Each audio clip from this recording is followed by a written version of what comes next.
All right, you and Shawn have your own life coaching business. Yes. When did that come about? How did it come about? So Shawn and I started during the pandemic in 2020, and we first started with actually a couple wonderful people said, "Ari, you should do a podcast." I'm like, "What do I have to talk about?" But then I realized I ever since I was a kid, I've given back. I've done tons of charity work. I did a lot of work for Habitat for Humanity. I was an ambassador for the We Build down for the Women's Build in Los Angeles, and so I wanted to do something good, and I started my own nonprofit, which I will say Ken Corday generously donated to for quite a few years when it was first getting off its feet. Hmm.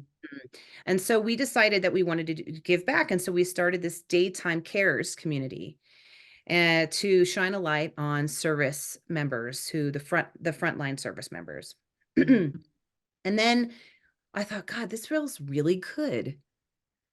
So, gosh, sorry. So what I want to do something more. I want to do something for the fans so they can still connect with us because we didn't know where all of it was going. Hmm. So that's when we decided to start Aloha Sunset Sessions. And then it turned into Aloha Life Coaching. Hmm. So that's how And we for started. and for the most part, you're really getting in touch with people who are, or they're getting in touch with you, but people who are dealing with trauma or getting through something. It's not just like life coaching for people who need to figure out what job they're gonna have, right? I mean, you're really getting into some deeper stuff, I feel like. Yes, I'm specifically getting into deeper things. And Shawn is so really, I mean, we coach in very similar ways to keep, our brand consistent. But what we're really realizing is that even if you are transitioning into a new job, it is all your thought process. The Mm. same with trauma.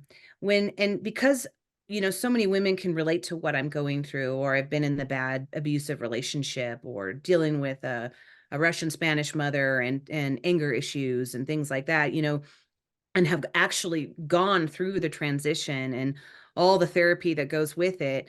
I have such a huge relationship and ability to talk people through that and really get them excited about their life because when you sit in trauma, and really it has to be, you have to be ready to Hmm. get out of trauma, because if you're in it, that's for the therapist. The licensed therapist needs to help you with that. Because if there are medications involved and things like that, I can't offer that. I Right. can direct you to some good therapists, but you have to be in a place to go, I am so done. I am ready. Here we go. Yeah. And you still get in your own way, which is Yeah. amazing. But yeah, so the therapy, it really, when you start becoming an act of service, it really helps pull you out of your own hole. Because Hmm. what happens is there's always going to be someone whose story is worse off than yours. Hmm. Whether it's an animal who's suffering, who's got grunge all over it and things like that, to go, oh my God, this animal's about to die. Suddenly you don't not thinking about your trauma anymore. You're Mm. thinking about, how can I save? How can I help? What can I do? Yeah.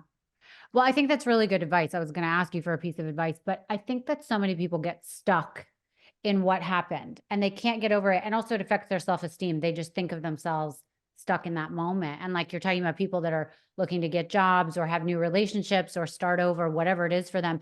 Sometimes their vision of themselves is so stuck in that moment that they can't let go. So I think that's a good piece of advice to stop looking at yourself and what happened and look at other people and try and help in another way, because it gets yourself out of that and you can compartmentalize things differently.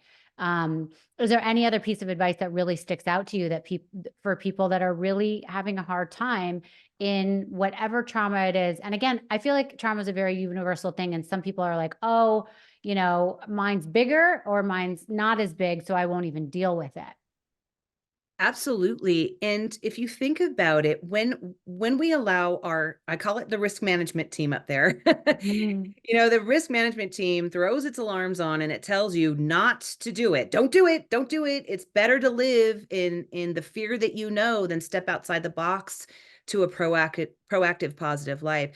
So Yeah. when we consistently relay that trauma that happened in our head consistently, you are reenacting it consistently in your life. Mm, So you're living backwards. You're replaying the role. yeah. You've created this movie in your head. And instead of, uh, and this is easier said than done, and this is the work that I work on with my clients.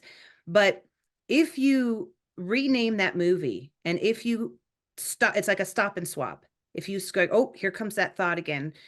For instance, I was in an abusive relationship. So if I continue to think about, getting hit and pushed down the stairs, and the next guy's gonna do that, I am gonna constantly relive that moment. But if I Mm, stop, go, wait, not everybody's like that. And I've got to stop and I've got to shift my thought into something different, which is, wow, this man has beautiful features. He's got this, he's got that. And again, I'm just simplifying something right now. There's a lot of work that goes behind that, but it is a stop and swap. So if anybody listening now today can just stop your thought process of how you're hurting yourself with that thought to what's something positive I can say? mm, I love Where that. can I put myself so Yeah. that I stop that thought immediately?